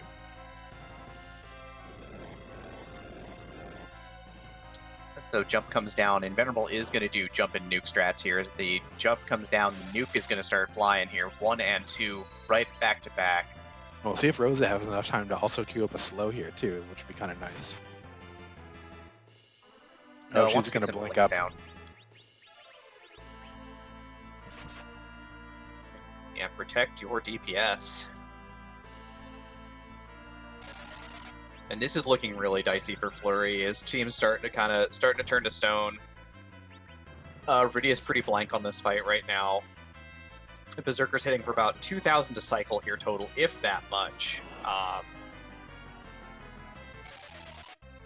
Yeah, and Inven making a great choice to Moonveil. Rydia, she's going to survive any punches to the face because they're not going to hit her ever. The unfortunate part about it, though, is then she immediately got raid afterwards, and it does have that Petrify going. Yeah, I think the time is running out for Volvalis here, though, for sure. These nukes are just coming in bunches. Yeah, that's just too much damage to keep up. I think it's maybe another round of nukes and it's over. Yeah, microwave at full power here. It's yeah, open season. Volvalis goes down for Invenerable first. The grind pays off. The crystal will be in hand in just a moment. Fleury took a risk, rolled the dice real hard, and this is not looking good. No, not at all. Got a little bit stymied. This boss, while seemed like it was a good thing for Fleury to get here, if he had better weapons or better melee characters, would have been a lot nicer. Just not doing enough damage. And Invenerable, the most powerful runner in Free Enterprise today. No safety save. Just go. Yeah, when you have a 3,000 plus HP Rosa and both of your other kids have nuke, you pretty much have this in the bag. If he has at least one Silk Web still, we'll probably see a little bit of party reshuffling to put his one melee character left up to the top, who will Starveil, and then we'll see probably maybe Rosa queue up a white and then some nukes. Tello will get a nice chance to throw a Silk Web or a Cure, depending on whether or not he gets the 5th turn or the first character acting gets the 5th turn. But I think I know what the crowd wants right now. There's some flags out there that they all have some letters on them. I'm not sure. Wait, there are letters? Yeah, it's like the letter Z. What's up with that? Huh. Well, I guess there's a boss called Zeromus that we have to fight. Maybe something's happening here? I heard we're gonna kick some butt, but I don't know whose butt we're gonna kick. Yeah, whose butt is it? Is there a butt that we want to kick? I mean, we definitely want to kick it, but we gotta find out who. Fleury just finishing up here. He's going to go safety save because he doesn't want to sit through that again. So Fleury possibly hoping for an Invenerable wipe here. He doesn't know it yet, but that's kind of the only saving grace here. But we're going to go into the Z fight on the Invenerable side here first. And there was an Avenger in the box. Wow. And I think a Siren too.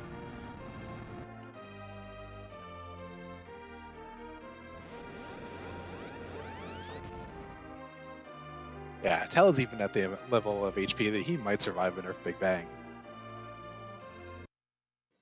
Crystal out, True Colors up, here we go.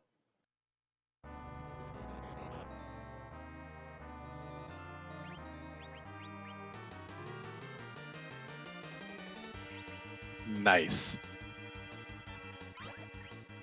Coming in from the vintage side, that's right, it's the Roman NES.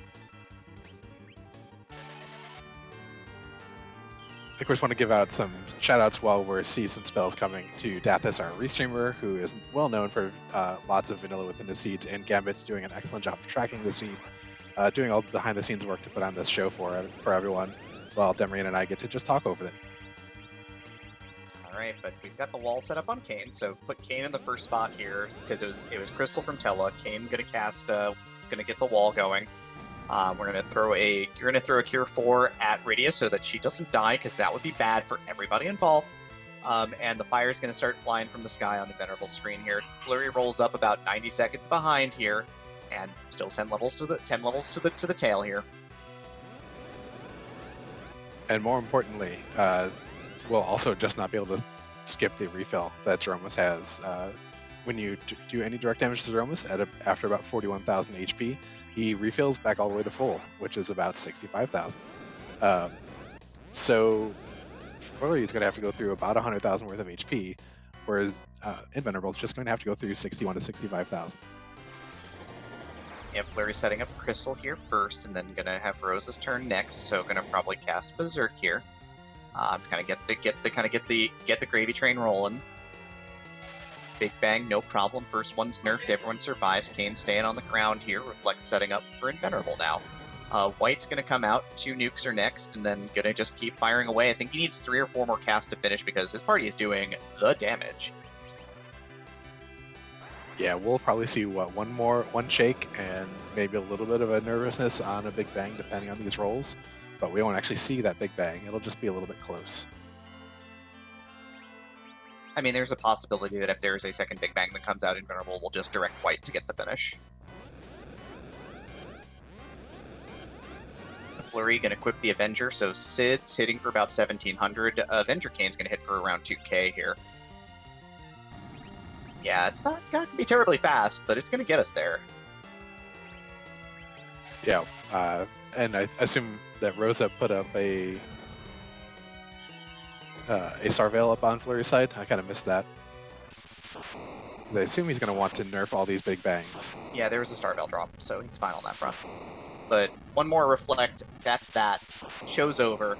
Everybody, well, don't go home. We got some interviewing to do here. But congratulations to Invenerable taking this one down. We'll get an official SRL time in just a moment because I'm not in the chat room. I didn't want to get spoiled.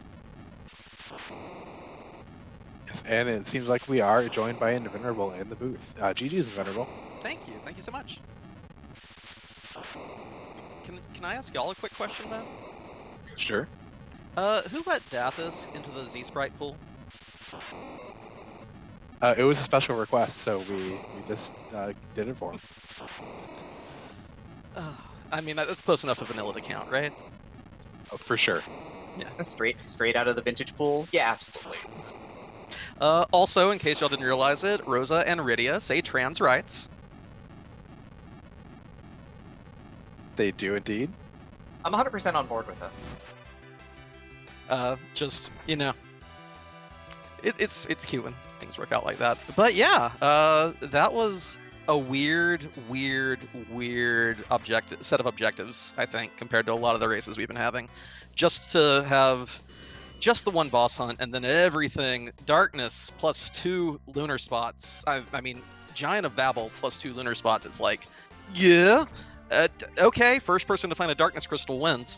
I don't know if that's actually how it played out, because I know that Fleury likes to do a lot of lower level shenanigans, but that's definitely what it felt like while scouring for it back on Earth. Yeah, that quick analysis was not terribly wrong. You did indeed find the Darkness Crystal, about 30-45 seconds before Fleury? Oh wow, neck and neck. Yeah, you guys were neck and neck all the way up through the Giant when Fleury decided to take the Bahamut fight and not do any D machine grinding. Yeah, I peeked that and I thought, it's probably still faster, and plus I have 3 bosses behind this. Let me go ahead and power up. Maybe cut it a little shy, knowing I'm going to get 100 some odd thousand from it, but let's not skimp on the XP, especially when we're getting to slingshot a Rosa into just utterly absurd overpoweredness. I mean, I think the really funny thing was that I basically said that you were going to go ahead and get about 750,000 experience from your D machine grind. Yep, and it was what, 770 and change, so pretty much fine. Yep, 771,000. It's a good amount. I like that amount. I've been doing my homework. Yeah, there was math involved, some charts and graphs. I basically spitballed it. Who doesn't love spreadsheets in your randomizer? Just give me I'm not gonna disclose how many tabs I have open in the background while racing one of these, but I will have a few gifts for the community when all is said and done next weekend. Yeah, did you reference your Val's chart there for that D-Lunar's fight, or is that one that you just knew that you couldn't target her directly and had to use some Kane strat? Pretty much every spot on the moon. I don't think you can. I'd have to look forward to. Okay, you can actually get through it at the Bahamut spot, but I think every other one, yeah, no go on the Nukin. But you know, I had the stack of illusions. I even had that moon veil we'd just gotten, although I forgot about it the first time through. And Kane's timing was impeccable, breaking those spins. Like, just she's spinning, he's like, no, you don't. No, you don't. And then another wave of spells, another wave of spells. Yeah, on the flip here, though, Fleury, by the way, holding on for dear life here, just trying to keep these 3 party members alive. Rosa on 1,800 hit points, so we're going to try and see some potential nerfed Big Bangs here. Kane on 2,000 hit points will also drop to an unnerfed Big Bang because the Avenger is reducing his smarts and making him much less magical defensive. This Big Bang is going to kill Sid. This Big Bang is gonna keep. We got the Kane and Rosa together, so Avenger Kane might just kind of carry us home here. Oh, so Fleury didn't go double Black Mage, instead keeping both physical fighters, one Rosa, and I'm guessing Rydia? Yep. Yeah. You give me a Pure Reflect strat, I will take me a Pure Reflect strat. The bosses on the moon definitely didn't like the idea of that. They wanted to be little jerks about it, but it worked out. You got Swag Rocks. Swag Rocks are good. How did you feel of that opening when you had Sid and Rydia and then got a Leviathan summon out of it? That was pretty great. I'm like, oh hey, we got Sid, you know, he can kind of carry the early game. Maybe we'll knock Rydia off early and plan for a slingshot midway. That's a Leviathan summon. And then that's a Sylph summon, and then that's a Sura. Okay, Rydia, come on. You are putting this old man on your back and carrying him through the seed, not vice versa. I appreciate that. That seems like a very solid strategy. And again, but through the early game, all the way up until basically the Giant, no more than 2 minutes of difference, pretty much at any point. I think the only thing that you did that Fleury did not was you went up Keyless Tower and reset out. Might have been the only difference in terms of things done. Yeah, I saw the dolls up there, and I knew that Rydia, just because of how all six of the dolls buffer the turns along with your own team, I knew the Leviathan would go off in time, and luckily, Oh, no. it did not rabbit hole me. Oh, go ahead. Sorry, just to interrupt you, but Fleury is going to wipe out to Zeromus here. Got an unnerfed Big Bang, Rosa to 3 hit points, nuke on Kane when the crystal went off, and Rosa goes down behind, and that is the end of that Zeromus fight.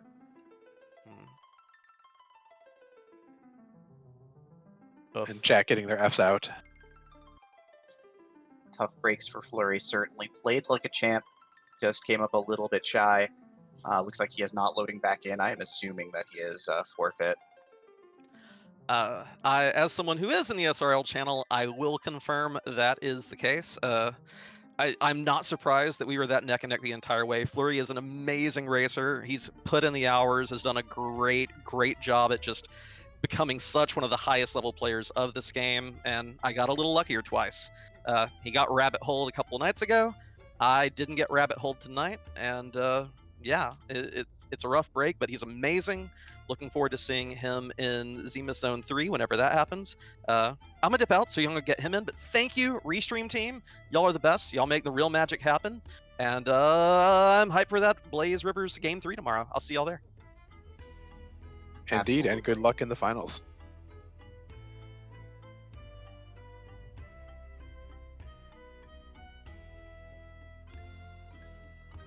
And I believe that is Fleury joining us. Hello. GG's, and good run throughout the tournament, Fleury. That was a lot of excellent play throughout the entire thing, all the way to the end. Thank you. It's a little disappointing, that particular game. More so than the first game. I just took a bad guess in a different way than I took a bad guess in the first game.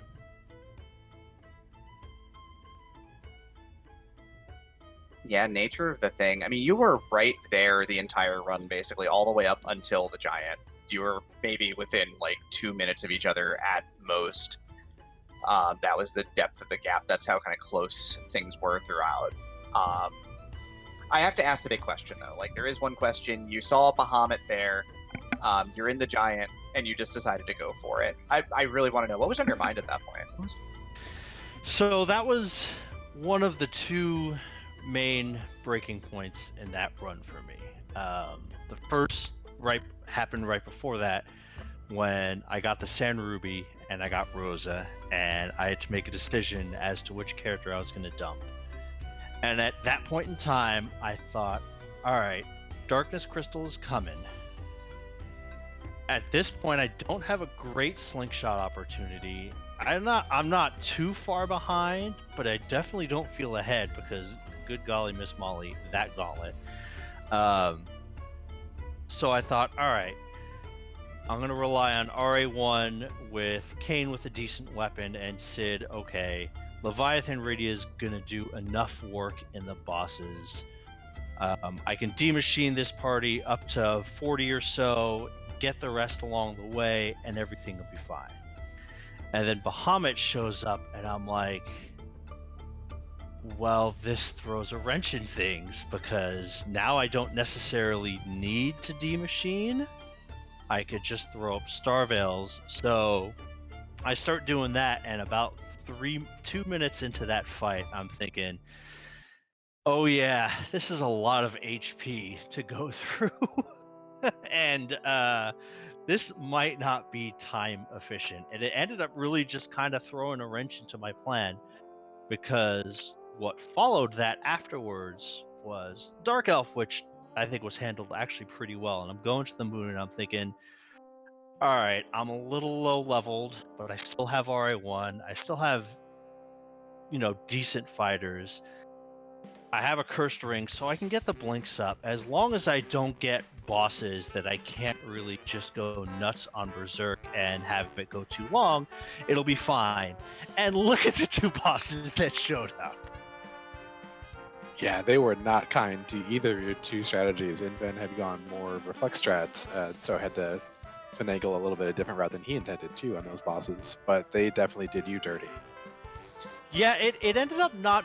I think the CPU fight isn't where I lost a ton of time, because we kind of talked it over, and at that point, if you really want to rely on bouncing nukes, okay, but you get Globe on the wrong characters, that can go sideways really fast, and I did time out the Leviathan at right around 15k HP, so I feel like that one went well. Where it really got me was the Val fight, because at that point, you have a Moon Veil, which for my party didn't really help any, but if I have 2 nukes and a Holy, I can get the blinks up, throw a jump on, and then pelt her with spells, and that fight takes maybe 3 minutes instead of, I think, the 8 it took me, and I lost by 5 minutes. So yeah, it took Invenerable maybe half the time. I think it took him maybe 3.5 to 4 minutes to your about 7.5 to 8 minutes. So yeah. Was I on the moon first? You were. I thought so. Okay, yep. That's kind of going through, and Inven and I talked it over after the match. I'm like, I was probably moon first, and I probably lost a little bit of time on CPU, because if he gets a couple good bounces and doesn't get the wrong globes, that fight can also be done really quick. And then if you have the big spells for the Val fight, that's a huge deal. And then I went into the Z fight. At that point, I hadn't seen the dot done yet, and I got a siren, and it's like, oh hey, you can go in at a decent level if you really want to. But I think at this stage in the tournament, you've committed this far along to going along with low-level party that you kind of have to go in straight in, and missed a nerf on a big bang. Oh well. Yeah, it was a respectable decision, certainly. I mean, the pressure's on. You're running against Invenerable, who is clearly the hottest runner in Free Enterprise.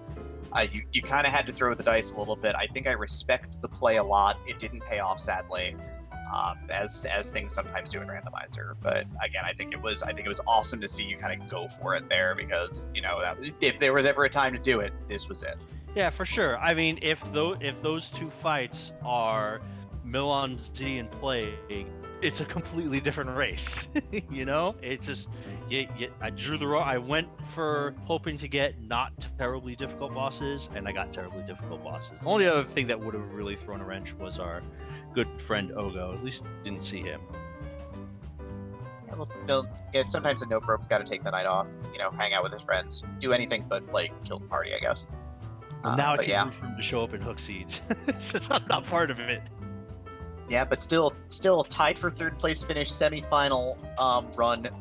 I mean, it's got to feel pretty good at least. I mean, how are you feeling? You've got a little while until Zima Zone in the summer, but I mean, are you gonna start getting prepped, because you still got to qualify now? You don't get the auto qual, but obviously, I think people are gonna keep an eye out for you still. Yeah, the sting is still there a little bit, but honestly, I came into this tournament wanting to get top 8. Like I felt like where I had improved and where I had gotten, I felt like top 8 was a reasonable goal, and ended up top 4. So if you'd have told me I tied for 3rd, I would have taken it. Of course, when you get that far, you kind of win the whole thing, or at least hand Inven a loss, because good grief, we're going to hear about it if he goes undefeated this entire tournament, aren't we? It might be a thing. It might just be a thing. So, like, as far as how I did in the tournament, I'm pretty happy with it. This one hurts a little because it was more along the lines of I didn't guess wrong on a key item location. I just got hosed by a couple of bosses. So, just goes to show, like, there's always room to practice. So I guess now I can finally start doing push me to jump seeds. And then there's some stuff I want to check out as well. So even though for the first week, 9 p.m. is going to hit, and I'm like, what do I do with my time without having a practice seed to run? Always room for improvement. And one of the great things about, I think, this randomizer in general is that along with having like a great community to help along and try to have them get better with you, there's always new things to learn. There's always that one boss in that one spot that you haven't encountered yet.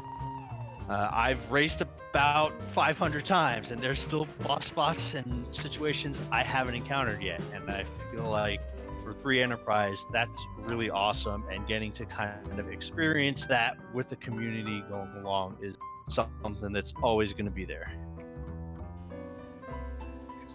I, again, greatly appreciate your perspective on this as well. So thank you for all of that. You're awesome. I'm glad to see you made a big run here. Again, I am looking forward to seeing what you're going to do. But for now, maybe have some fun. I heard Final Fantasy Randomizer is a good game. Maybe you should learn that. I was told I should learn that. So that's one. Well, I saw your last race. You were exceptional. So that was. I actually had played FF1R before I had played this one. Between that and Worlds Collide, like, I have some time now. Maybe we'll check it out. I would like to give a shout out to everybody who has helped make this tournament amazing. From, like, I think if you would have said all the races that we have had put on, trying to fill out like volunteers for this would have been exceptionally difficult. And I feel like a lot of people put in a lot of work to make this tournament the success that I think it is. And I really, really think it's awesome that in a time where there's a lot of things that we can't do, being able to enjoy Free Enterprise and, have this thing constantly going on is something you really can't put a price on. So I really, really would like to give a shout out, especially in particular, I would like to give Poydrak and Dathis especially some shout outs, because I know the amount of work they put in.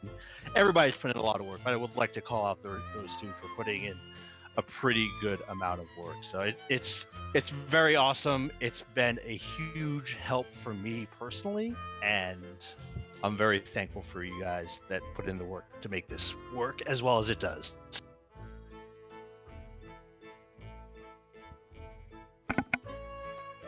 thank you again. Hey, Annadale, Hey, Demarine. take us home. Well, thank you all for watching this wonderful race, and we are about to go actually show you all some Final Fantasy I randomizer out on Randomania 2, who has been one of our wonderful partners throughout this entire tournament.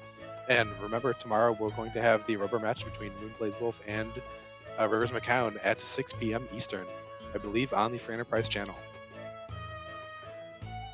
Thank you all for watching. I am Antidale, and alongside my co-commentator Demarine and Gambit017 and Dathis, the restreamer and tracker, we thank you all for watching and hope you have a great weekend.